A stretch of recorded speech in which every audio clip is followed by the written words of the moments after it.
Happy Deepavali మావా. Happy Deepavali మచ్చా. ఏం మచ్చా అప్పుడే టపాసులని పేల్చేసినట్టున్నావా? నీకడ తెలుసు మావా. మొక్కం అంతా మసి అయిపోయిండదా?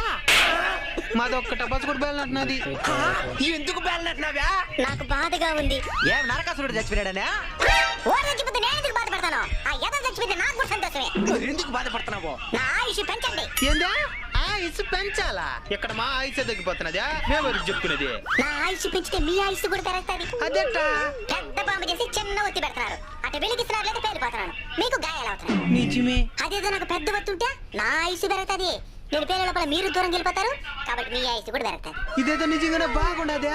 ఇంకోటి చెప్పమా. నన్ను పేల్చేటప్పుడు చుట్టుపక్కల జంతువులు లేకుండా జాగ్రత్త పడండి. మచ్చా నువ్వు కొంచెం దూరంగా ఉండరా. టపాసులు చేతిలో పేల్చదండి. చేతిలో పేలితే చేతులు లేకుండా పొడుస్తాయి. టపాసులు పేల్చేటప్పుడు అన్ని రకాల జాగ్రత్తలు తీసుకోండి. సరేమా. ఇంకోటి చెప్పమా. Happy Deepavali. Same to you.